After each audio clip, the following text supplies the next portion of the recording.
한국계 미국인 목사이신 케네스 배 목사님이 쓴 잊지 않았다라는 책이 있습니다. 아시는 분들도 계시리라 생각하는데, 그 목사님이 북한에 735일간 억류되어져 있던 그 상황을 글로 또 책으로 만들어낸 것이죠. 그 책을 보게 되면 또 그분의 간증이나 이야기를 듣게 되다 보면 그가 그 시간을 보내면서 정말로 힘들었던 것이 무엇이냐라고 물어볼 때, 먼저는 김정은을 늘 찬양해야 한다라는 것, 김정은에 대한 계속적인 찬양을 해야 된다는 것이 갖는 마음의 부담들, 그리고 무엇보다 사람들이 이런 말을 했다고 합니다. 당신은 잊혀져서 여기서 환갑을 맞이하게 될 것이다. 모든 사람이 당신을 잊을 것이다. 당신을 기억하지 못할 것이다. 라는 이야기를 들었다고 해요. 그러니까 모든 사람에게 잊혀져 간다라는 그 사실이, 또 그 자기가 경험하는 어떤 절망적인 상황이 그에게는 너무나 힘들었다라는 것이지요. 성경을 보다 보면 하나님께서 우리를 향해서 하나님을 기억하라라는 말씀을 많이 하십니다. 그리고 하나님을 잊지 말아라는 말씀을 많이 하세요. 왜 하나님께서 우리를 향해서 하나님을 기억하라 말씀하실까요? 잊지 말라라고 왜 말씀하실까요? 그것은 하나님이 우리를 기억하고 계시기 때문입니다. 하나님이 우리를 잊지 않고 계시기 때문에 끊임없이 우리에게 말씀하시는 거죠. 우리는 어떤 상황 가운데서도, 또 어떤 형편 가운데서도 하나님이 우리를 기억하고 계신다라는 그 믿음의 고백을 가지고 살아야 합니다. 그리고 우리의 삶 속에 우리를 기억하시는 그 하나님의 선한 손길을 경험하는 그 복을 누리시기 바랍니다. 요셉의 형통은 그와 함께 있는 사람들의 얼굴빛을 살피는 그의 친밀함, 그리고 그의 진실함, 또 그의 성실함을 통해 나타나고 있습니다. 오랜 관심과 진심 어린 요셉의 태도를 보면서 두 관원장이 요셉을 향해 자신의 마음을 열고 자신의 이야기를 합니다. 그들이 꾸었던 그 꿈 때문에 그들의 마음이 불편했었거든요. 도대체 이게 무슨 뜻일까라는 그 근심이 그들에게 있었습니다. 그리고 자신의 낯빛을 살펴주는 요셉을 향해 자신의 꿈에 대한 이야기를 하죠. 오늘 본문 우리가 읽은 이 9절 이하의 말씀, 9절부터 20절까지에 이어지는 그 말씀은 그 꿈에 대한 해석을 이야기하고 있습니다. 먼저 술 관원장이 자신의 꿈을 이야기합니다. 내가 꿈을 꾸었는데 포도나무에 3가지가 있고 거기에 싹이 나고 꽃이 피고 열매를 맺어서 내가 그 열매 맺은 이 포도송이를 가지고 즙을 짜서 또 왕에게 드렸다라는 그 꿈을 요셉에게 소개를 합니다. 그랬더니 요셉이 듣자 3가지는 사흘입니다. 그리고 하나님께서 당신의 그 꿈대로 전직을 회복시킬 것 같습니다 라는 그 꿈의 해석을 해주죠. 그 옆에서 그 꿈의 해석을 듣던 떡 굽는 관원장이 그 꿈 해석이 너무나 좋다라는 생각에 자신의 꿈도 이야기를 합니다. 그래서 16절에 보면 이렇게 말하죠. 그 해석이 좋은 것을 보고 요셉에게 이르되 나도 꿈에 보니 라고 하면서 자신의 꿈 얘기를 합니다. 그 꿈은 이렇습니다. 흰떡 3광주리가 내 머리에 있고, 그리고 맨 위 광주리에 바로를 위하여 만든 각종 구운 음식이 있는데 새들이 새 머리의 광주에서 그것을 먹더라 라고 이야기를 해요. 그 꿈을 듣고 요셉은 이렇게 이야기합니다. 새 광주리는 사흘을 이야기합니다. 그런데 사흘 안에 바로가 당신의 머리를 들고 당신을 나무에 달리니 새들이 당신의 고기를 뜯어 먹으리다 라고 하면서 끔찍한 꿈의 해석을 하고 있음을 보게 됩니다. 술 관원의 꿈대로, 그 해석대로 술 관원은 복직을 하게 되고요. 그리고 떡 굽는 관원은 그의 꿈대로 나무에 매달리게 됩니다.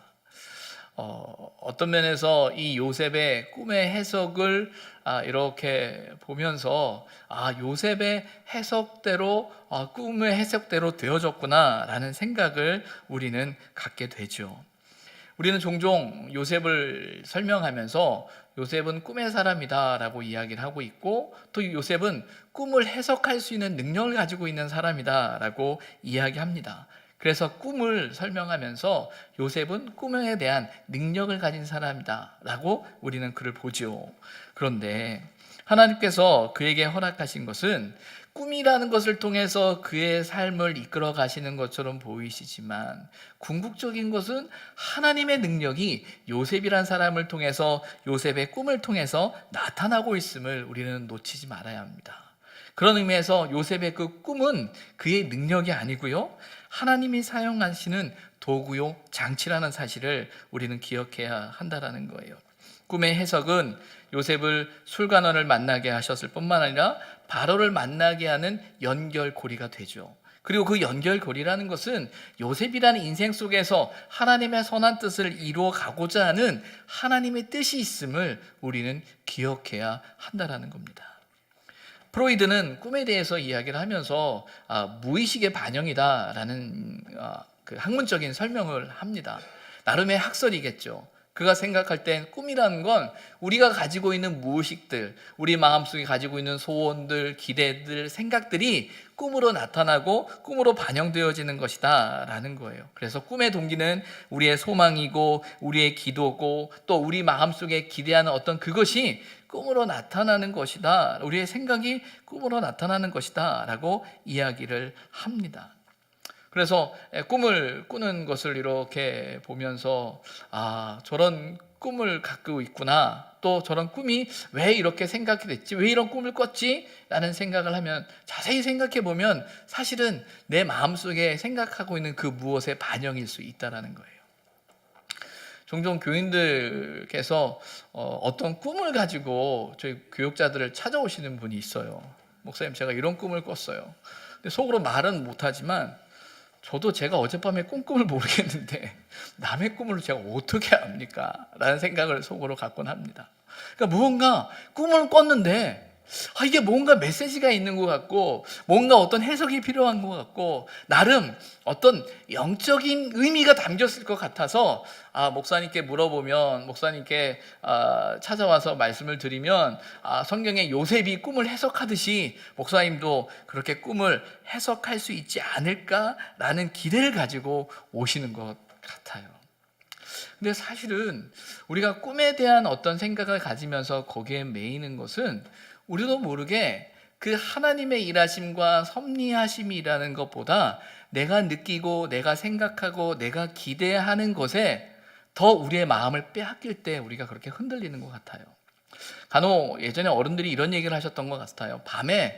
지난 밤에 좀 꿈자리가 말 그대로 사나웠어요. 그래서 아침에 일어나셔서 식사를 하면서, 야, 내가 어젯밤에 꿈자리가 좀 사나웠어, 오늘은 좀 조심해야 돼 라는 생각을, 또 그런 말을 하는 것들을 보게 됩니다. 그런데 믿음을 가지고 신앙생활을 하면서도 이제 그렇게 말씀을 하시는 어른들을 종종 이제 볼 때가 있었어요. 여러분, 우리의 삶이 우리의 어젯밤에 꾼 꿈에 의해서 우리의 삶이 좌지우지 될까요? 때로는 우리 이런 생각을 하죠. 어젯밤에 꾸었던 꿈이 오늘 우리가 살아가는 어떤 삶에 있어서 우리의 삶을 결정하고 무엇을 말씀해주고 예지해주기 때문에 그 꿈을 잘 해석해야 내가 삶을 더 잘 살아갈 수 있을 것이다 라는 기대가 우리에게 있을 수 있습니다. 근데 더 중요한 건 뭐냐면 그 모든 것을 다스리시는 분이 이제 하나님이라는 사실을 우리는 기억해야 돼요.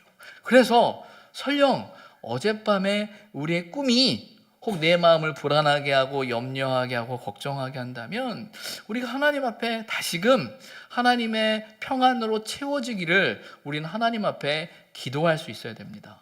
또 어젯밤에 꿈이 너무 좋았어요. 이거는 복권 사야 돼 라는 생각이 들 만큼 좋았어요. 그럼 더 하나님 앞에 겸손하게 하나님께서 어떤 일을 행하실까라는 마음으로 하나님 앞에 우리가 더욱더 겸손할 때 그 모든 일을 통해서 일하실 그 하나님을 우리가 바라보게 되는 겁니다. 그런데 그 하나님의 일하심에 대한 것을 놓쳐버리고 나에게 주어지는 상황과 감정과 또 내 느낌과 내 해석에 매여버리게 되면 하나님은 온데간데 없고 내 꿈만 남습니다.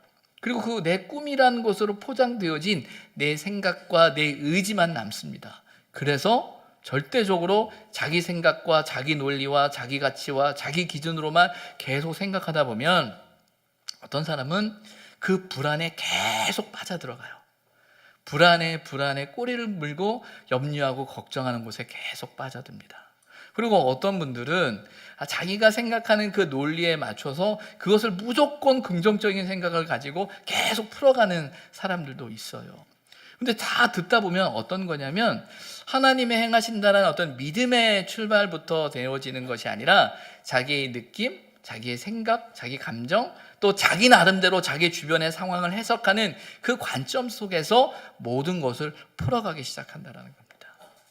그러다 보면 둘 다 좋지 않은 모습으로 끝을 보게 되고요. 때로는 그것 때문에 우리가 신앙적인 커다란 시험에 빠지는 경우를 보게 됩니다. 은사의 문제도 마찬가지예요. 은사라는 건 하나님께서 우리에게 선물로 허락하시는 거거든요. 은사와 꿈의 공통점은 무엇이냐면 본인밖에 모른다라는 겁니다. 본인만 경험한다라는 거예요. 그러다 보니 우리가 해석하고 우리가 느끼고 우리가 경험하는 그것이 전부처럼 느껴질 때가 참 많이 있어요. 그런데 우리가 하나님 앞에 어떤 은사를 경험하고 또 하나님이 우리가 어떤 영적인 은혜 가운데 특별한 은혜를 경험한다라고 하면 정말 하나님이 행하시는 것이다라고 우리가 믿는다면 그것을 하나님의 말씀에 비추어서 우리의 영적인 상황과 그 주변을 살필 수 있는 지혜가 필요합니다. 사도 바울이 고린도 교회를 향해서 쓴 편지에 보게 되면 그런 은사에 대한 이야기를 하면서 은사를 판단하는 여러 가지 기준에 대해서 설명을 하죠. 그래서 많은 은사를 소개할 뿐만 아니라 그 은사가 건강한 하나님이 허락하신 그 은사라는 것을 설명하는데 그 기준 중에 하나가 무엇이냐면 고린도서 7장 35절에 나오는데 이렇게 표현을 하고 있어요. 오직 너희로 하여금 이치에 합당하게 하여 흐트러짐이 없이 주를 섬기게 하려 함이라. 이 은사에 대한 이야기를 하면서 이치에 합당하게 하여 흐트러짐이 없게 하고 주를 섬기게 하는 것이다 라고 이야기합니다. 또 고린도서 14장 40절에 보게 되면 그 은사에 대한 이야기를 할 때 모든 것을 품위 있게 하고 질서 있게 하라 라고 되어져 있고요. 또 33절에 보게 되면 하나님은 무질서의 하나님이 아니시요 오직 화평의 하나님이시니라. 또 26절을 보게 되면 14장 26절에 이런 표현이 나오죠. 모든 것을 덕을 세우기 위하여 하라라고 되어져 있습니다. 은사라는 것 어떤 면에서는 특별한 능력처럼 보여지는 거죠. 그래서 그 은사를 가지고 있는 사람들을 보면 어떤 능력을 가지고 있다는 생각 때문에 우리는 위축되기도 하고 때로는 그 능력을 내가 가지고 있다는 것 때문에 우리가 어떤 힘을 얻었다는 생각을 갖곤 합니다.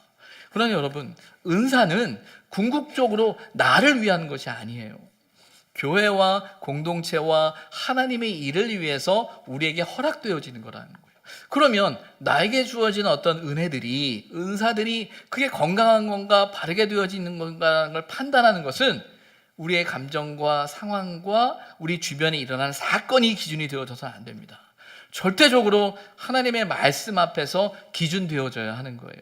그래서 고린도 교회 이야기하듯이 질서 있게, 품위 있게, 또 교회의 덕을 세우는 그런 일들이 되어져야 되고, 하나님은 무질서의 하나님이 아니시고 화평의 하나님이다라는 그 말씀은 이 일을 통해 함께하는 모든 사람들에게 평안함이, 또 하나님의 위로가, 하나님의 뜻이 나타나는 통로가 되어져야 되는데, 내게 주어진 은사라고 생각하는 그 일이 화평과 하나님의 임재와 하나님의 질서와 위로와 교회의 덕을 세우는 일이 아니라 다른 형태로 작용하게 되고, 또 누군가에게 불안함과 염려와 걱정을 끼치게 되고, 또 내 마음 가운데 어떤 불안함으로 계속 사로잡혀 가고 있다면 우리는 다시 한번 우리 자신을 깊이 생각해야 되는 거예요. 중요한 건 꿈이든 은사든 하나님께서 당신의 뜻을 이루기 위해 사용하는 도구요 장치이지, 그것이 우리 신앙의 믿음의 대상이 되어서는 안 된다는 것입니다. 하나님은 요셉에게 꿈을 허락하셨고 또 그 꿈을 해석하는 능력을 그에게 주셨습니다. 궁극적으로 이 일을 통해 하나님은 하나님의 일들을 이루어 가시기 위해 하나님의 뜻을 나타내는 장치로 사용되어진다는 사실을 우리는 잊지 말아야 하는 것이죠. 술 맡은 관원장에 대한 꿈을 해석한 요셉에게는 큰 기대가 생겼어요. 그가 술 맡은 관원장의 꿈을 이렇게 들어보니까 하나님께서 확실히 저 사람을 통해서 일하실 것 같다라는 그 생각이 그의 마음을 사로잡았어요. 왜? 그 꿈의 해석이 단지 그의 능력이나 그의 생각이나 그가 가진 경험이 아니었거든요. 하나님이 주신 지혜였고 또 하나님의 이끄심이라는 믿음이 있었기 때문에 그는 기대하게 됩니다. 그래서 이어지는 14절과 15절에 보게 되면 이렇게 말합니다. 당신이 잘 되시거든 나를 생각하고 내게 은혜를 베풀어서 내 사정을 바로에게 아뢰어 이 집에서 나를 건져주소서. 당신이 잘 되거든. 사실 그 말 속엔 요셉에는 기대하고 있는 거예요. 그가 전직을 회복하게 될 것이다. 그러면 나를 생각해주고 나의 상황을 바로에게 아뢰어줬으면 좋겠다라고 이야기합니다. 이 말은 그 마음에 기대가 있는 거예요. 술 관원장이라는 그 직위가 왕과 바로와 아주 가까운 곳에 있다라고 말씀을 드렸잖아요. 요셉의 마음속에는 그런 기대가 있는 거죠.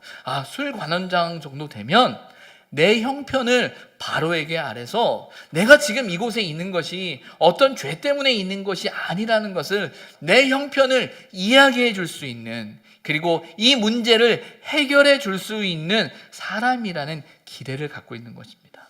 더 나아가 하나님께서 그 꿈을 해석하게 하시는 그 과정 안에서 요셉은 이런 기대를 갖는 거죠. 하나님께서 저 사람을 통해서 나를 구원하시려나 보다. 하나님께서 저 사람을 만나게 하시고 그 사람의 꿈을 해석하게 하시고 또 그 사람이 전직이 회복되어지는 과정 속에서 하나님께서 이제야 내 문제를, 내 상황을 해결하려고 하시는구나라는 기대를 갖게 되는 겁니다. 그러면서 술 관원장에게 신신당부를 하죠. 근데 어떻게 됩니까? 이어지는 23절을 보게 되면 술 맡은 관원장이 요셉을 기억하지 못하고 그를 잊었더라라고 되어 있어요. 23절에 나오는 기억하지 못하고 기억하다라는 이 동사, 기억하다라는 동사가 어떤 말이냐면 히브리어로 자카르라는 단어라고 합니다. 근데 여러분, 이 자카르라는 단어가 우리가 오늘 읽은 본문에도 2번이나 더 쓰여져 있어요. 그게 어디냐면 14절이래요. 14절에 나를 생각하고 또 바로에게 아뢰어라는 그 단어 속에 히브리어 성경을 보게 되면 그 뿌리가, 단어의 뿌리를 자카르라는 단어를 쓰고 있습니다. 그래서 이런 거죠. 당신이 잘 되시거든 나를 기억해 주십시오. 당신이 잘 되시거든 바로의 앞에 서서 나를 기억하셔서 꼭 말해 주십시오 라고 부탁하고 있는 거예요. 요셉의 입장에서도 자신의 형편을 거듭 이야기하는 것은 정말 그가 얼마나 기대하고 의지하고 있느냐의 문제겠지요. 그런데 23절에서는 단호하게 기억하지 못할 뿐만 아니라 그가 그를 잊었다라는 말로 그냥 끝내버려요. 요셉의 마음이 어떨까요? 요셉의 마음이.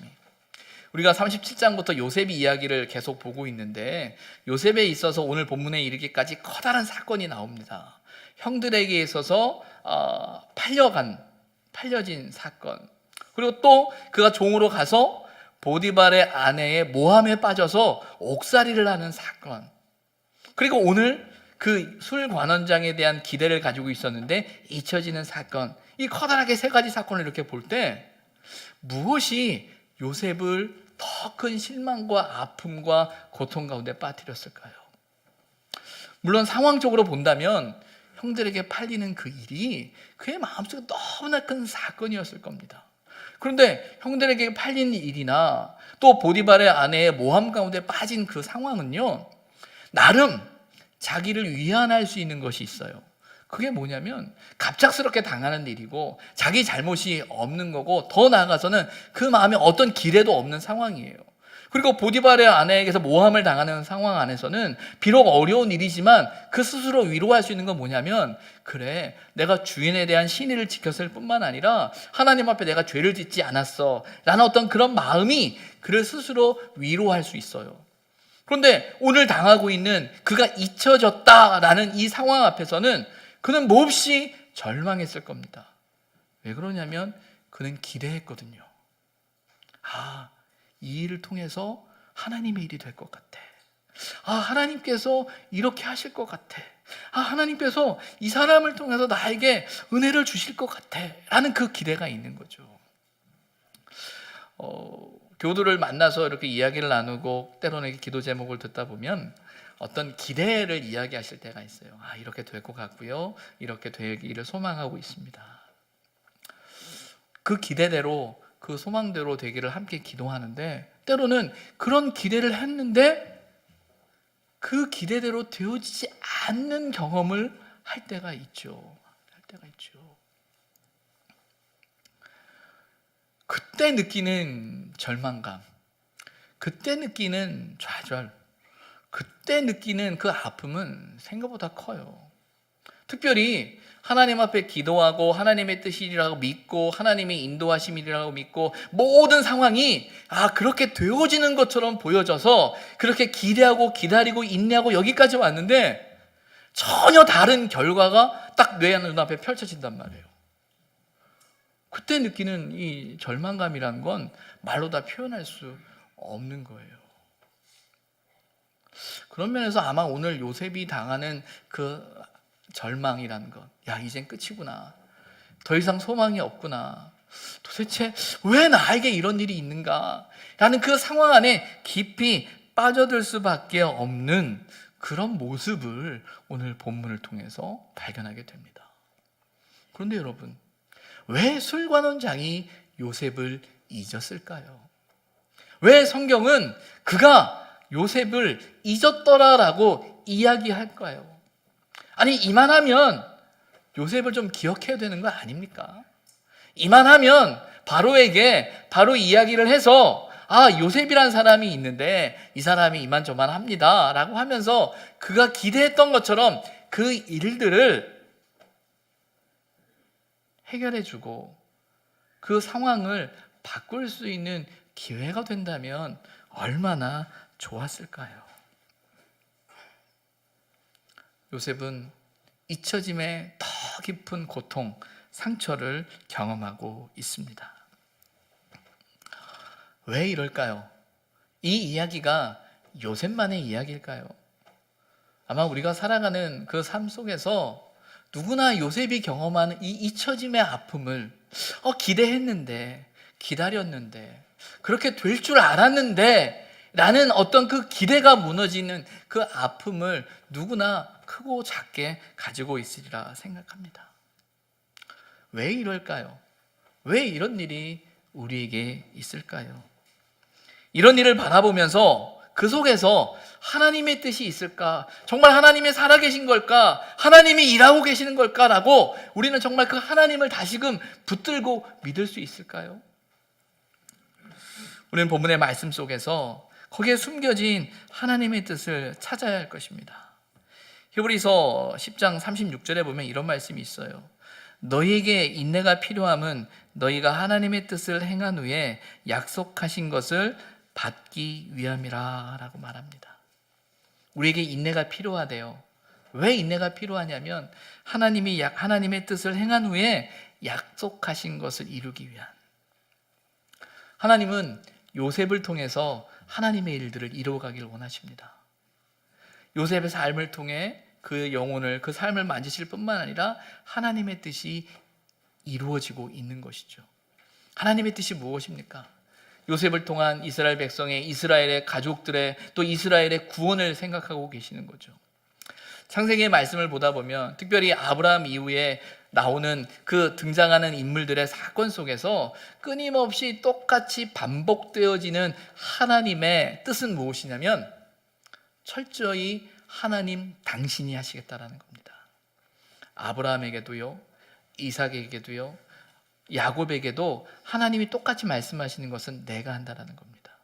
그런데 그 상황과 갈등 속에 보게 되면 자꾸 사람의 모습이 나오죠. 그가 할 수 있을 것 같고 하게 될 것 같고 해야 될 것 같은 어떤 그 생각 속에 사람이 쫓겨요.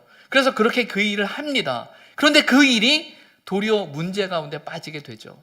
그래서 궁극적으로 마지막으로 돌아와서 그들의 입술을 통해서 고백하게 하시는 것은 무엇이냐면 하나님이 하시는 일이구나 라는 거예요.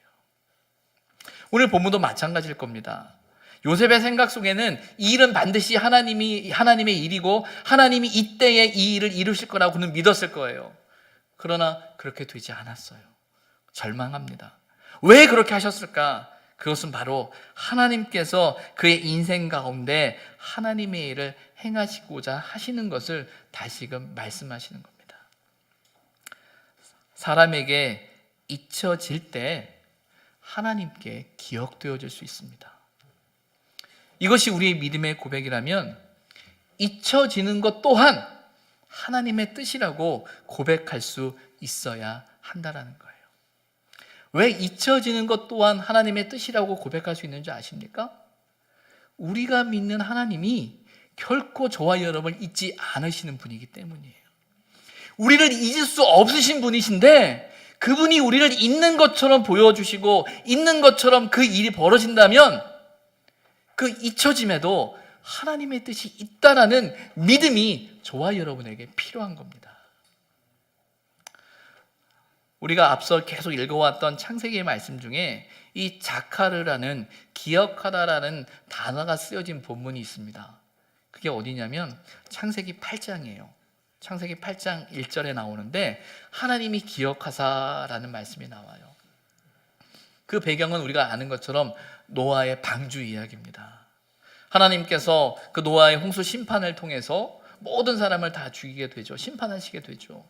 그러나 노아와 그의 가족과 그 선별되어진 짐승들을 탄 방주만이 그 큰 비 가운데, 큰 홍수 가운데 물 위에 둥둥둥 떠나듭니다. 그들은 살아있으나 살아있는 것이 아니죠. 어디로 가야 할지, 어떻게 해야 할지, 도대체 이 비가 언제 끝나는가, 이 배가 어디를 향하는가, 그는 아무것도 할 수 없는 상황이에요. 바로 그때 하나님이 그들을 기억하셨다라는 말씀이 나옵니다. 어떤 말이에요? 하나님이 기억하시면 우리가 어디로 가야 될지 어떻게 해야 될지 모를 때 가장 결정적인 순간에 하나님 우리를 반드시 기억하십니다. 그리고 그 기억하심을 통하여 하나님은 하나님의 삶을, 하나님의 뜻을 우리의 삶을 통하여 이루어 가시고 이끌어 가시는 분이 바로 하나님이라는 거예요. 그 하나님의 기억하심을 믿는다면 바로 우리는 술 관원을 잊어야 합니다. 술 관원에 대한 기대를 내려놓아야 해요. 그래야 하나님이 일하시는 거예요. 근데 그 술 관원을 내려놓는 게 쉽지 않잖아요. 그 사람을 향한 기대를 내려놓는 게 쉽지 않잖아요. 사람에 대한 기대, 물질에 대한 기대, 명예에 대한 기대, 관계에 대한 기대, 누군가를 향한 그 기대, 무엇을 향한 그 기대, 이 일을 통해서 하나님이 행하실 거야 라는 그 기대, 그리고 그 기대를 가지고 내가 지금까지 기도해 왔는데 그것을 내려놓고, 그것까지도 내려놓고 하나님이 일하신다라는 그 믿음을 가지고, 하나님이 결코 나를 잊지 않는다라는 믿음을 가지고 살아간다라는 것, 결코 쉽지 않다라는 사실을 우리는 압니다. 그러나 여러분, 우리는 말씀을 통해서 그 잊혀짐 또한 하나님의 축복인 것을 기억해야 합니다. 왜? 그 잊혀짐을 통해 하나님이 결코 저와 여러분을 잊지 않으신다라는 것을 반증하고 계시고 말씀하고 계신다는 사실을 우리는 기억해야 한다라는 거예요. 그리고 결코 우리를 잊을 수 없으신 그 하나님의 기억하심을 다시금 의지하며 가장 절망적이고 가장 속상하고 가장 힘든 지금 이 순간 다시금 하나님 앞에 엎드릴 수 있는 충분한 이유가 저와 여러분에게 있는 것입니다. 그 하나님을 의지하고 그 하나님만을 바라볼 수 있는 저와 여러분이 되기를 주님의 이름으로 부탁을 드립니다. 기도하겠습니다.